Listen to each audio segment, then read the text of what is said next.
Namaskaram, the South Indian is here. I have these sheaf of papers because I've been reading about cooperative federalism since morning, rather since the time the entire debate about the North-South divide has begun. This debate is pretty old. I mean, almost, let's say, going back to the 60s when several people weighed in on what it means for the South Indian states to stay in the Union of India. No, I shall never recommend seceding. I shall never recommend, going on your own. But there are certain issues which now, in this world, require attention. And I'm sure that in India, under Narendra Modi, shall give it due credence. On 7th February, Chief Minister of Karnataka, Siddaramaiah, has given a call for Chalo Delhi protest at Jantar Mantar against what he describes as the financial tyranny of the centre in the context of a lack of tax devolution and grants in aid to the state. ಈ 4 ವರ್ಷಗಳಲ್ಲಿ ಈ 15ನೇ ಹಣಕಾಸಿನ ಆಯೋಗ ಬಂದ ಮೇಲೆ 20, 21, 21, 22, 22, 23, 23, 24 ಈ 4 ವರ್ಷದಲ್ಲಿ ಸುಮಾರು 45,000 ಕೋಟಿ ರೂಪಾಯಿ ಕಡಿಮೆ ಆಯಿತು. ಎಷ್ಟು ಕಡಿಮೆ ಆಯಿತು? 45,000 crores.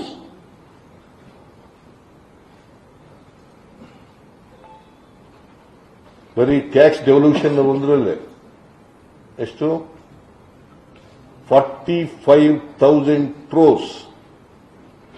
ಕೇಂದ್ರದ ವಿತ್ತ ಸಚಿವೆ, ಹಣಕಾಸಿನ ಸಚಿವೆ ಇದನ್ನ ತಿರಸ್ಕಾರ ಮಾಡಿದ್ರು. See, we have to protect the interest of the people of Karnataka. Karnataka, our tax is our right.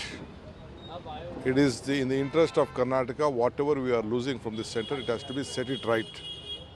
Whatever has been promised to the Karnataka, whatever the budget has been announced to Karnataka, we have not got the funds as per this one. Whatever the commission, 15th or 14th commission has decided, that has to be re-looked into it and give us justice. Injustice is being flown from the seat of the commission to Karnataka. So we feel that not fair deal is being given. We are supporting, we are the second highest taxpayers in this country. We feel that injustice is given to us, and let they rectify it, let they set right it, and let they give. Siddaramaiah wrote a letter of appeal asking all to join in the protest. The North-South divide is simmering over the interim budget about the unjust, unfair and illogical share that the South Indian states are left with despite being high performers. It all began when the interim budget was presented on Thursday by Finance Minister Nirmala Sitharaman. Congress MP from Bengaluru Rural, D.K. Suresh, while expressing his displeasure on the interim budget, obviously went overboard, wearing his southern nationalism on sleeve, and said how the people of South India might have to demand a separate country if the injustice of not providing the rightful share of taxes to the southern states continued. Later, after being rapped by both Deputy Chief Minister and his brother D.K. Shivakumar as also Chief Minister Siddaramaiah, Suresh climbed down and said on X, "A proud Indian and a proud Kannadiga, South India and especially Karnataka have faced the brutality of injustice in funds distribution even after being the second largest GST contributing state. The centre has been utterly unjust to Karnataka and southern states, while states like Gujarat have seen a 51% hike. If this is not injustice, then what is? We are sons of this soil and need funds for our developmental activities. Even after repeated requests for funds for developmental activities and drought relief, the centre has continued to turn a deaf ear to us. I shall also continue to raise my voice against injustice towards Karnataka, no matter what. Jai Hind, Jai Karnataka." Post what D.K. Suresh said, it seems like entire Karnataka has now erupted at what it sees as the centre or North India's unjust, unfair attitude with reduction in tax devolution. Siddaramaiah said how this has resulted in a loss of over 45,000 crores. You heard him right now on the show above. In the last 4 years, alleging injustice to Karnataka by the central government with reduction in tax devolution, Siddaramaiah added that taxes paid by Kannadigas was going to northern states, and this is a time when the state faces acute drought. He said, and let me also quote him here, Karnataka has faced significant challenges with the reduced tax devolution share post the 15th Finance Commission, resulting in a loss of over 45,000 crores in the last 4 years. The injustice cannot stand. We stand united in demanding fair treatment and justice for Kannadigas to secure our state's welfare. Well, after Karnataka, it was the turn of Kerala to join in the chorus. Finance Minister of Kerala, K. N. Balagopal, while presenting the state's budget, specifically referred to the discrimination by the centre towards states and recommended what he called as Plan B to get over this for the future. He referred to Plan B more as an economic strategy than a political slugfest with the centre. The financial difficulties which we are facing because of the central union government's attitude, there are some constraints. We have to overcome that issue. We describe about the situation, what development we are actually, what we are going to do, and what is the difficulties we are facing regarding the union and the state, how the allocation from the state is not coming properly, what are the areas of curtailment of revenue allocation. So all these issues were there, and we decided to go to Delhi because naturally we have to go to Delhi for raising the issue of central-state relationship, and especially in the financial, the question of fiscal federalism. Meanwhile, Finance Minister Nirmala Sitharaman, in a heated exchange with Congress's Adhir Ranjan Chaudhary, made her intent over this contentious issue very clear. Listen in to what she said. I want to humbly submit before you so that Adhirji, please understand, I don't have the right to change as per my whims and fancies, that I like a state or this state is against my party politics and therefore, no way. I have no role. In fact, I would have to follow it 100%. I'm talking about Finance Commission's recommendation, which I follow to the last word. I'm not talking about anybody's generosity. So, let us please talk on the terms. Finance Commission gives me a recommendation, I follow it. Now suddenly Adhirji says, meet up the state. I've met up the state. I'm not doing anything is the next allegation. I can't do anything is my answer. No, why don't you meet them? I've met them. But you're not doing anything. I can't. Very, very assertive and strong words, and from a woman who knows what she's speaking about. But then there is a larger debate. With the Jantar Mantar protest scheduled for 7th Feb, where is this debate of tax devolution headed? Is it time cooperative federalism is given the respect that it deserves, because that is also part of our country? Let's now debate. I've got all the experts now lined up. Anand Gurumurthy, spokesperson for the BJP in Karnataka. Satyaprakash, spokesperson for the KPCC is here. Professor Narendra Pani, who is an author and economist, and Vijay Grover, who's senior journalist and political analyst. Namaskara to all of you. Let me start with Professor Narendra Pani. We'll talk about politics later and also get an overview from my friend Vijay Grover. But as of now, Professor Pani, what is the way out? It is not as if Siddaramaiah is known to have presented several state budgets. You know, Mr. Balagopal is also. So, I mean, I don't want to get into the political nitty-gritties of it, but I just want to read something out to you, Professor, and I then want you to please take over. It says, Karnataka is the second highest tax collector after Maharashtra. The state contributes 4.30 lakh crores in tax revenue. However, the state receives only around 12 to 13 out of every rupees 100 in taxes. Professor Pani, is it the process or is it truly discriminatory?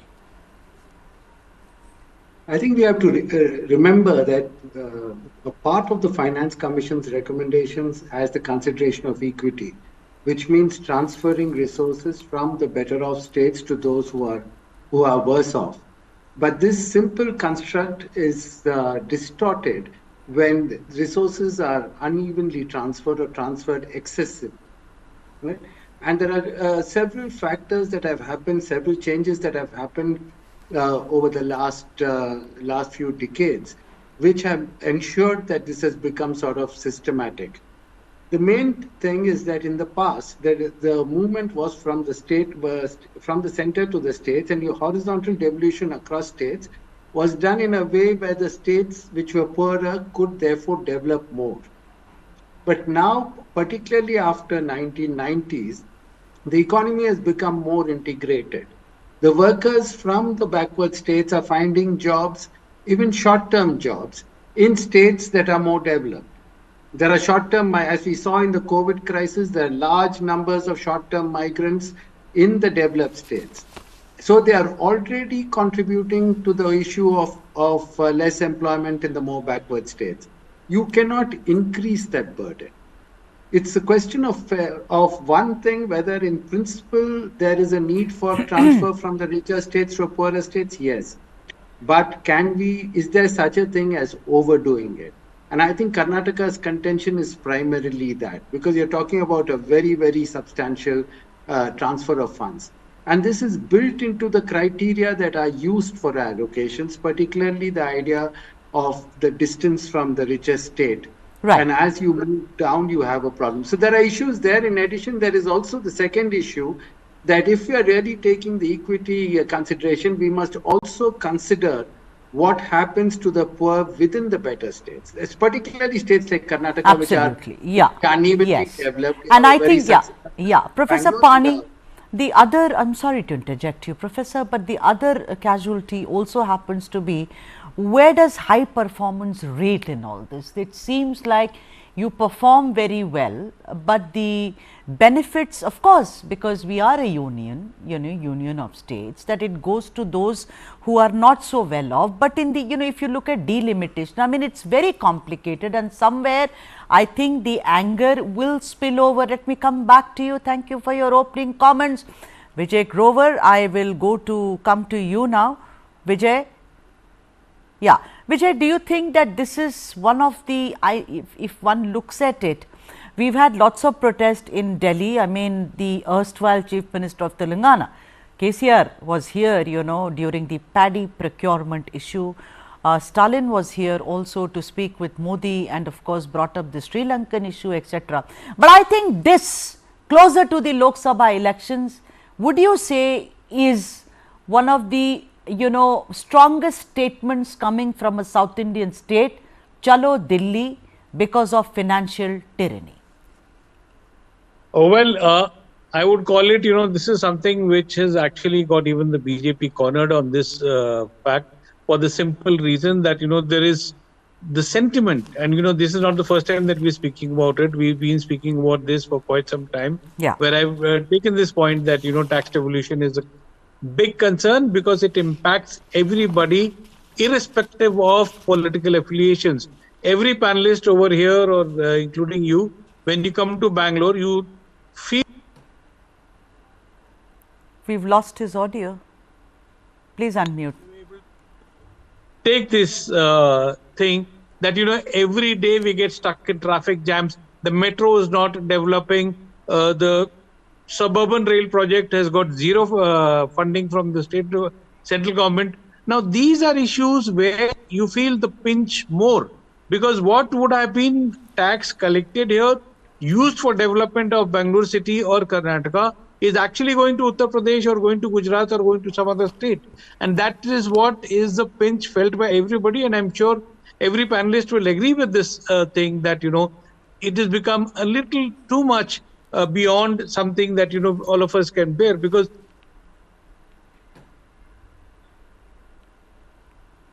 all right, Vijay, please unmute yourself. And also, ladies and gentlemen, let me also take a break right now. And after the break, I'll go to Anand Gurumurthy and also Satyaprakash ji of the Congress, the spokesperson. Thank you so much for your patience. Back in a jiffy. Do stay. तो जब हम करेंगे तो पता लग ही जाएगा। सलमान खान का करेंगे, मारेंगे ही जाएंगे, जोधपुर में मारेंगे तो पता लग जाएगा। This is someone who is sitting inside our jails and is still very obviously and openly running and possibly the largest organized criminal operation in the country. Student organisation of Punjab university में सोपूगा acting president type भी रहा है. He was a troublemaker, getting into fights with people, not coming to the class. As on date, it appears that Lawrence gang is the most important, the prominent gang. Gangs here in Punjab, they are intimidated. Today he is India's most dangerous gangster, and India's prisons are apparently no bar to how Bishnoi runs India's largest criminal empire. News is now content. Just stream it. Download the world's first news OTT, News9 Plus, ahead of the curve. There's going to be a huge protest on 7th of February, and the man of the moment, Siddaramaiah, who's escalated his protest, he's calling it financial tyranny on the part of the centre so far as after the interim budget was presented and said Karnataka gets very less out of the kitty. He says, Chalo Delhi. And now let me get on the topic. First up, Satya Prakash ji, who is the spokesperson for the KPCC. Satya Prakash ji, one of the allegations, or rather, you know, we are all discussing here, so let me not use a strong word as allegation or accusation. But, you know, it's been said that, okay, if Karnataka has not got its fair share, I think they said that it's because of the guarantees also you have overspent. You've not looked at your spends in a prudent fashion. And we are talking about a man called Siddaramaiah, who's supposed to be a master when it comes to budgets, you know, in Karnataka, obviously. So they said that they are not able to fulfill the guarantees on time, they are cutting back. And even if they are, why did they promise these guarantees? Your opening comments on this, Satya Prakash ji. Hi Sudha ji, how are you? I'm good, sir. See, Sudha, let us keep the guarantees aside. Guarantees has nothing to do with it, and Karnataka has fulfilled the guarantees. What we are talking here is Mehnat kari murgi, anda kaya fakir. This is the problem. While Karnataka is the second largest contributor, ye jo Karnataka ka murgi hai na, second largest contributor to the nation as far as taxes comes. We contribute nearly 4.3 lakh crores to the central kitty. We are getting only 1/8 or 1/9 of what we contribute. That means we are getting just 13.5 paisa of what we contribute for every rupee. Why is it that it is happening is our point. Now let us look at the 14th Finance Commission and the 15th Finance Commission. During 14th Finance Commission, Gujarat used to get 22,000 crores. That means somewhere in 2019, Karnataka during 14th Finance Commission used to get 34,000 crores. After 5 years, Gujarat has moved to 32,000 crores. Karnataka is still at 34,000 crores. This is the point that we are saying. Why this stepmotherly treatment to this Murgi, which is contributing second highest tax contribution to this nation?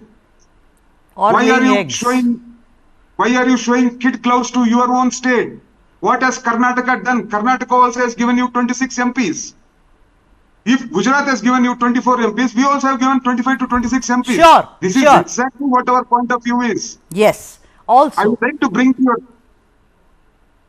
bring to your notice that all the revenue collected in this country, 62% of the revenue is collected by the center.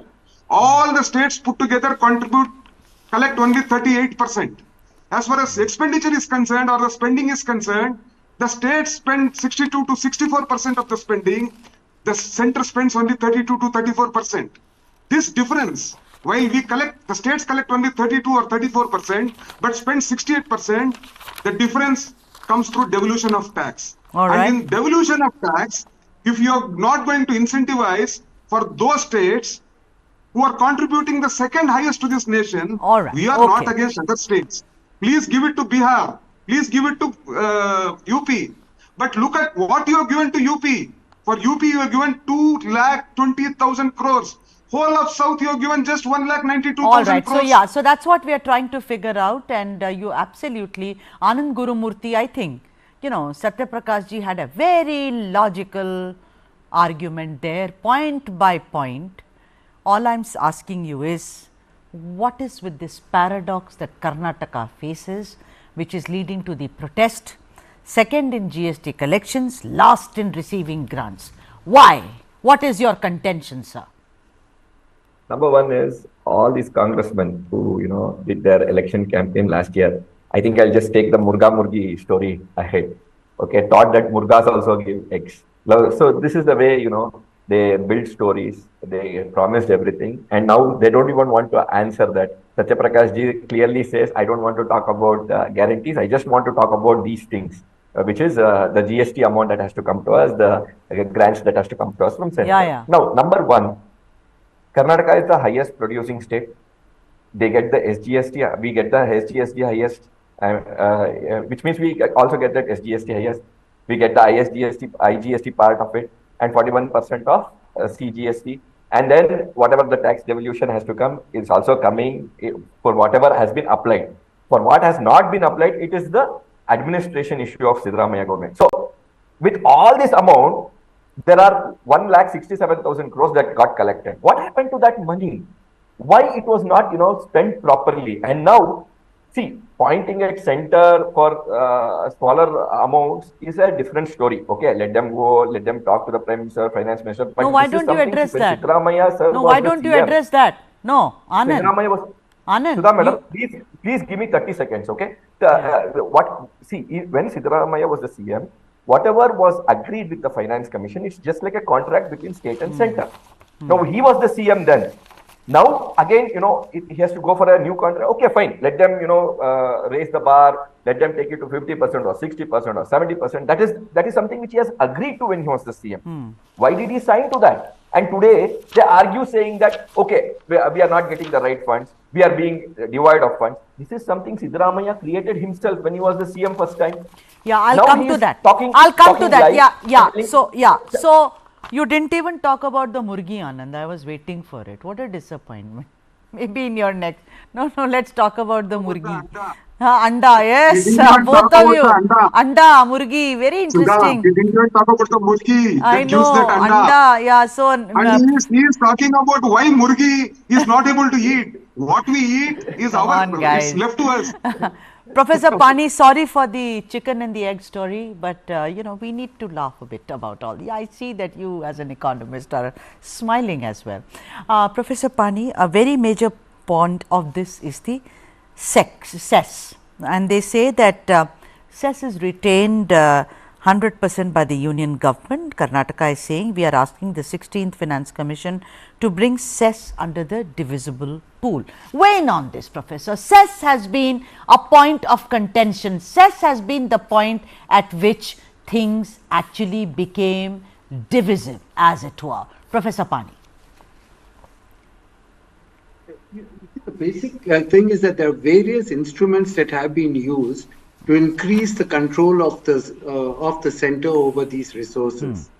And the cess or use of the cess rather than taxes which have to be divided are a problem which we hope the 16th Finance Commission will look into. Because the cess as a small additional amount could be ignored, but now it is becoming a very substantial part of finances and can't be simply brushed aside. It does not matter whether it is the Congress or the BJP or whoever is in power. These are issues of public finance that must be addressed judiciously. It must be addressed in ways where once we arrive at a certain principle of devolution, we cannot take these steps which bypass that principle. And that's basically what a cess does. So I think the case that it should come in has to be seen beyond political terms. Yes, sir. It does not help to just function with sir, if you talk about this, you say that it has to go beyond politics and political rhetoric. Siddaramaiah was the chief minister, right, when the proposal was made, and we're talking about 14th Finance Commission. Why is it that then he does not understand the procedure? He was very much part of it. Let's be very clear. Once the Finance Commission takes the opinions of the various states, it comes out with its own recommendations. All right. And if you're saying the chief ministers should refuse to accept it, then you're calling for virtually a financial revolution. Now, that's an extreme position which I wouldn't subscribe to, because ultimately the economy has got to function and certain institutions like the Finance Commission have to be respected, even if you disagree. And I think that's an important part of our functioning as a democracy. And I wouldn't like to say that individual chief ministers should now turn around and say, I will not. You just objected to an MP saying that we will not, that we might want, some kind of an extreme statement. We cannot go with an extreme financial statement in the financial sphere, and the chief minister should have refused the Finance Commission. I could have rejected the Finance Commission. That's a very, very extreme statement, and I don't think. I wouldn't think any sort of sound or any sober voice in financial circles would advocate that. Okay, and Professor Pani says that extreme measures are not very prudent. We have to think about it. So therefore, I'm going to take a break, and when I come back, I'm going to talk to all of them about what is the way out so that things really don't get out of hand in a moment.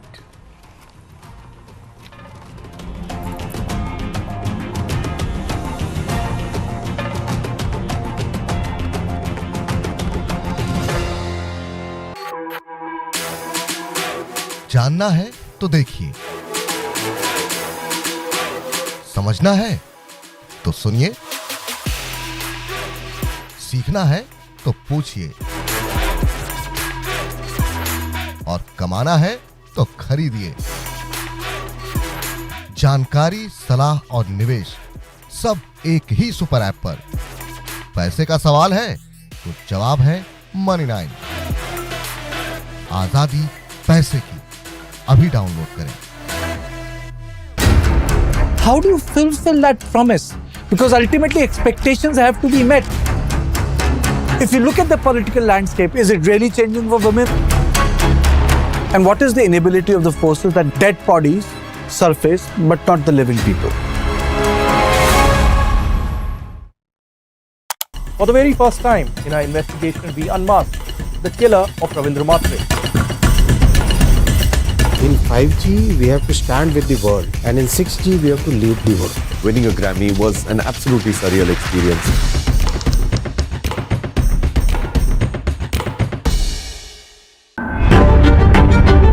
$20,000 people dead and counting. What's happening in the United States of America is unprecedented. You will have to pay for this.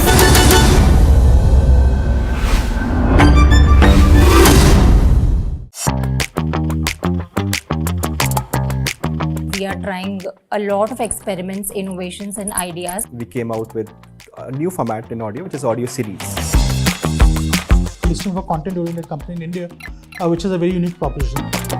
When we look at audio in general, we had music, which is like extremely old format, and then we had podcast. A natural extension to Pocket FM is to move from Hindi to regional content. I think I'd love to see their FY24 numbers, which they claim will be close to 1,000 crores. I think there are talks of them to raise another $80 to $100 million of funding.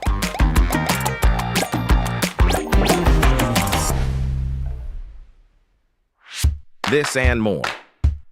Streaming on News9 plus news is now content. Subscribe and get free vouchers.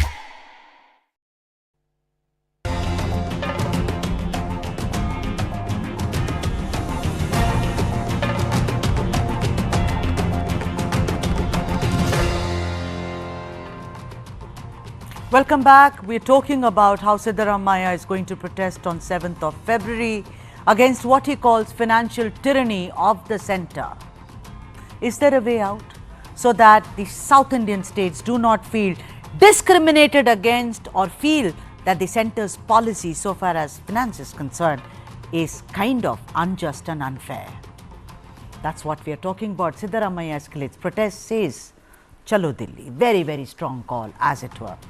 Vijay Grover, let me get you on the screen right now. You know, Vijay, you made it out when you said about Bangalore and how you feel that the metro is slow, the traffic is slow. By the way, Bangalore apparently has one of the slowest moving traffic in the world. The roads are full of potholes, Vijay. We've done I think 1,000 stories on that. You know, we can go on and on what the city was and what it has become today. Tell me something, would you like to see this only from the prism of Kannadigas versus rest? Because I am going to read out what Siddaramaiah said. The southern states pay taxes which are snatched by the northern state. Is this your Gujarat model?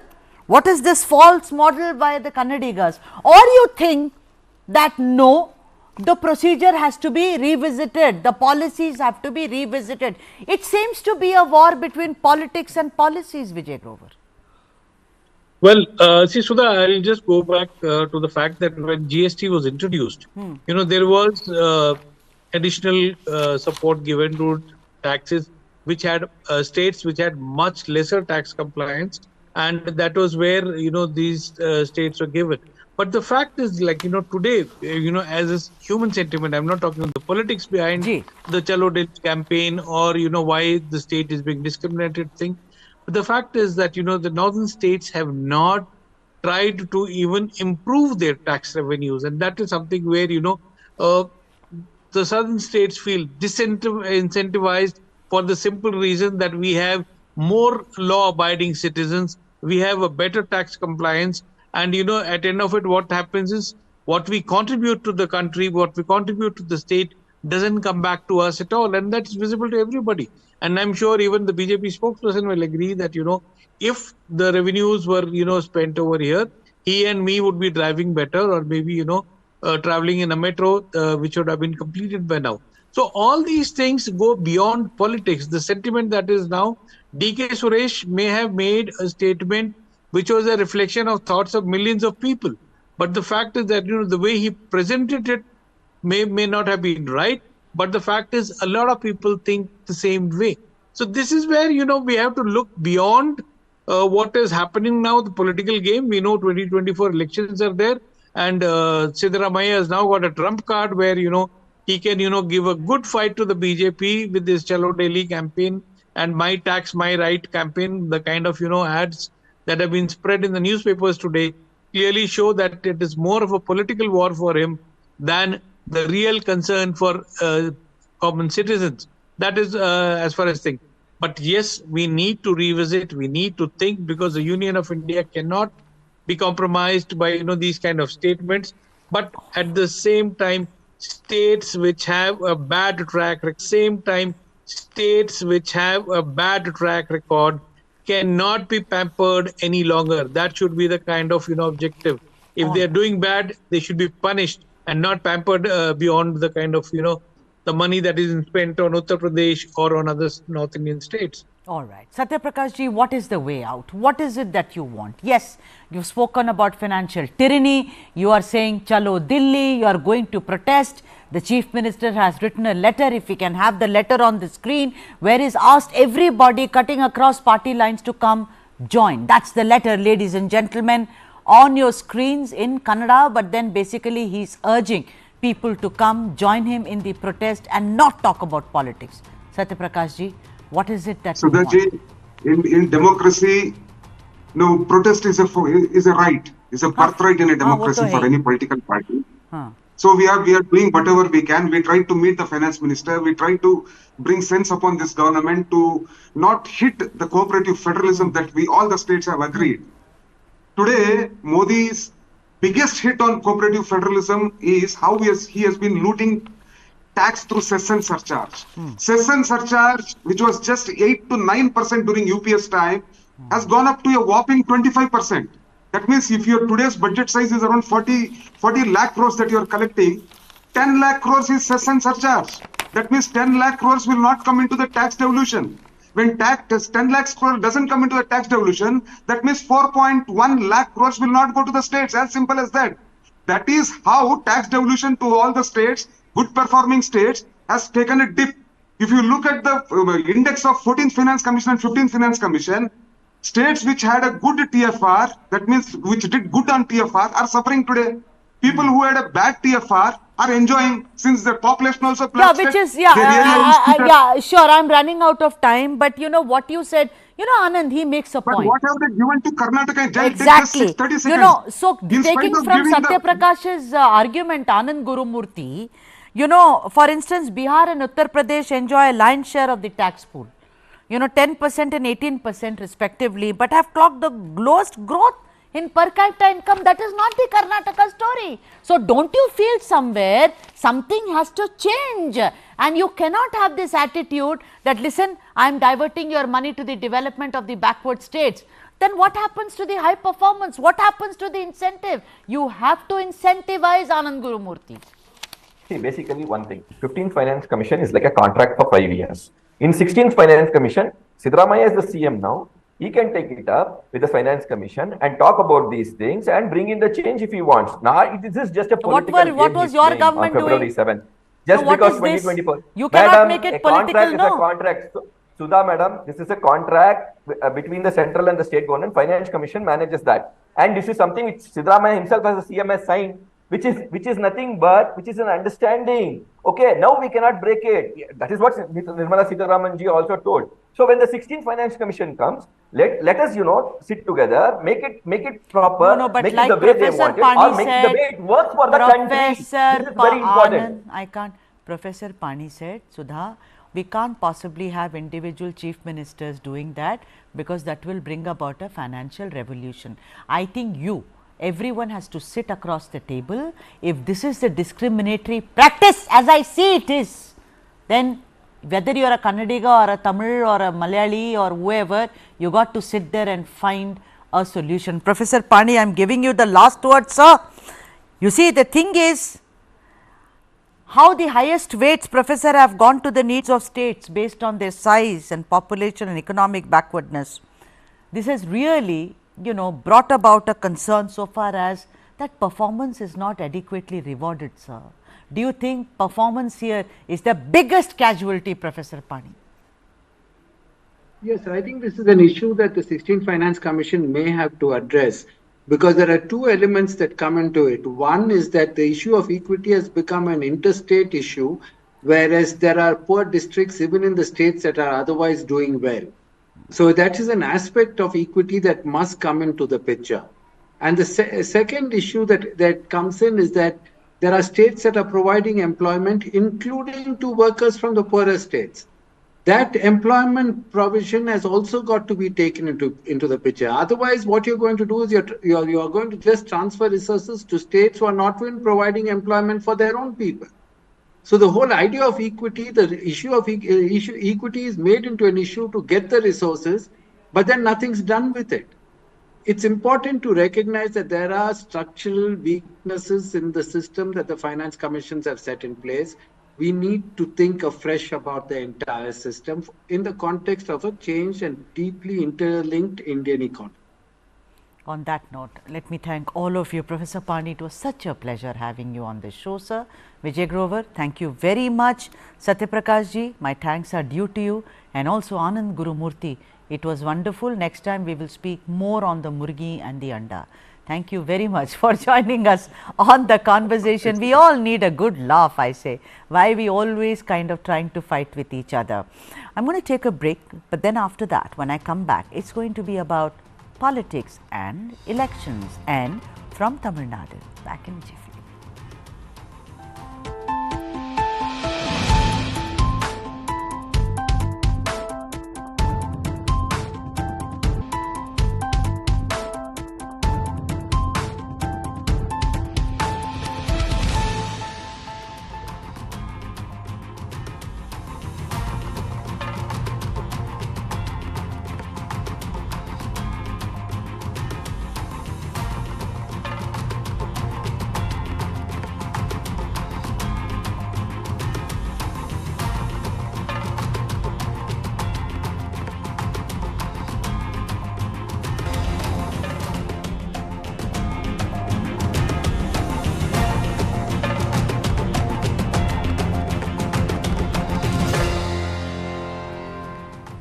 Vanakkam, the South Indian is back, and our second story today is coming from Mike's beloved state, Tamil Nadu. You know what? Certain things are very sacrosanct in politics.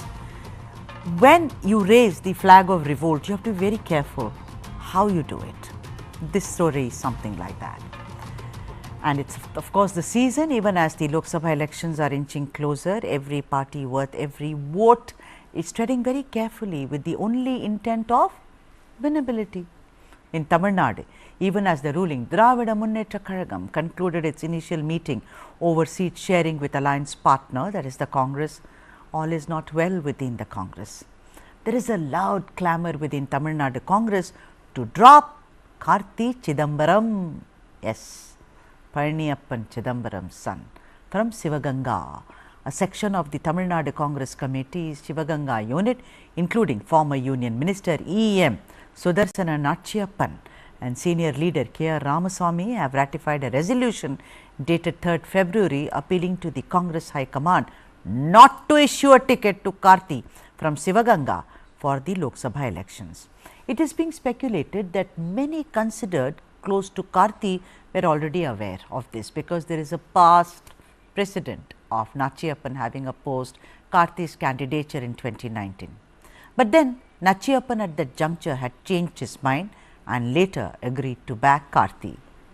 Now, there are many reasons why Nachiyappan and others are opposing Karthi's renomination. But the primary reason lies in the show cause notice sent by TNCC last month to Karthi for saying, listen to this very carefully, no Congress leader including Rahul Gandhi can match Prime Minister Narendra Modi's propaganda skills. This Karthi said to an interview at a local Tamil channel.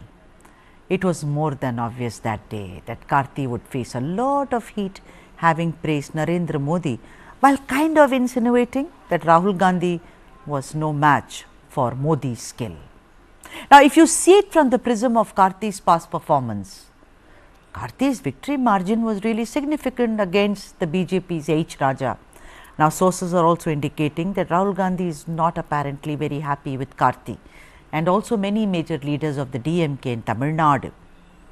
His statement of how Modi's skills of propaganda are much better, unmatchable, better than Rahul Gandhi, being the focus of where he stands so far as the Congress is concerned, and also Rahul Gandhi.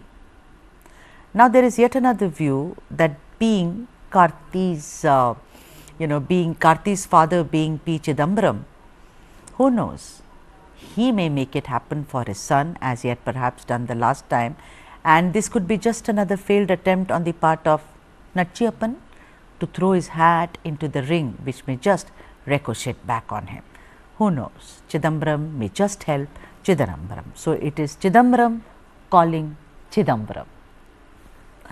It's time for me to go, but then that documentary which is coming up, just don't miss that.